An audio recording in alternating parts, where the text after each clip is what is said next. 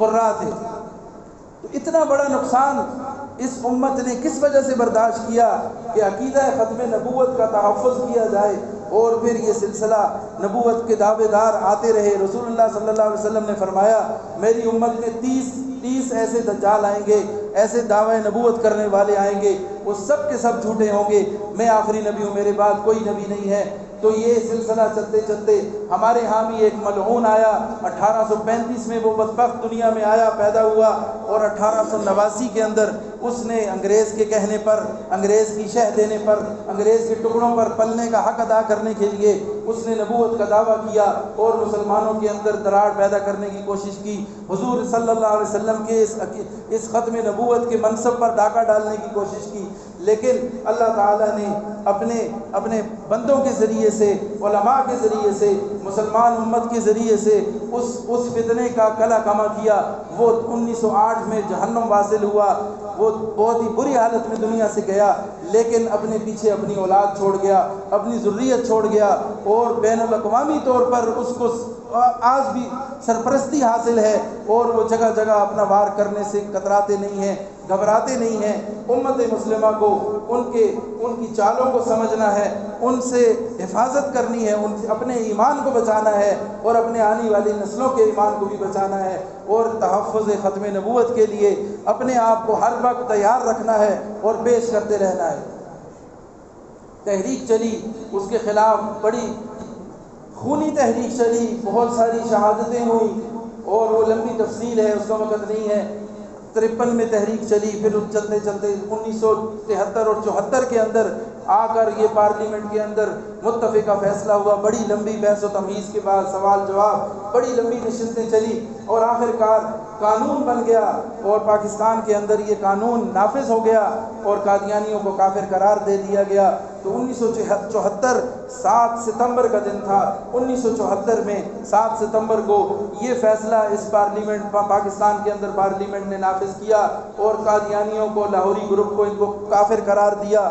تو اس سلسلے میں اس کے شکرانے کے طور پر 7 ستمبر کو ہمیشہ تحفظ ختم نبوت کا دن منایا جاتا ہے، کانفرنس کی جاتی ہے، بیانات کیے جاتے ہیں، اور اس سال اس واقعے کو 50 سال پورے ہو رہے ہیں، اور کل وہ 50 سال پورے ہو رہے ہیں، اور اس پر پورے ملک کی طرف سے ایک متفقہ، ایک اجتماعی ایک کانفرنس کا انعقاد کیا گیا ہے، جو مینار پاکستان لاہور میں ہوگی۔ یہ اظہار تشکر ہے اس بات کا، اللہ کے ہاں ہم شکر ادا کرتے ہیں کہ اللہ تعالیٰ نے اس فتنے کو یہاں سے اس کا کلا کما کیا،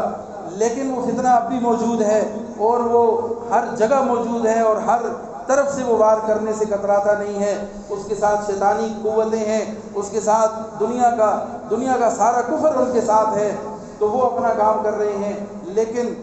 ایمان والے علماء، طلباء، قراء اور مومن مسلمان وہ عقیدہ تحفظ ختم نبوت کے لیے، ختم نبوت کے عقیدے کے تحفظ کے لیے ہر وقت تیار ہیں، اور انشاءاللہ اپنی جان بھی دینے سے گریز نہیں کریں گے۔ یہی سبق ہم نے خود بھی یاد رکھنا ہے، اور اپنی آنے والی نسلوں کو بھی یاد کرانا ہے، اور اس فتنے سے ہر ممکن بچنے کی کوشش کرنی ہے، اور اپنی آئندہ آنے والی نسلوں کو بھی اس سے بچانا ہے۔ اللہ تعالیٰ ہم سب کی حفاظت فرمائے، اور اللہ تعالیٰ ہمیں تحفظ ختم نبوت کے لیے اپنا جان، مال اور ساری صلاحیتیں وقف کرنے کی توفیق عطا فرمائے۔ وآخر دعوانا ان الحمد للہ رب العالمین۔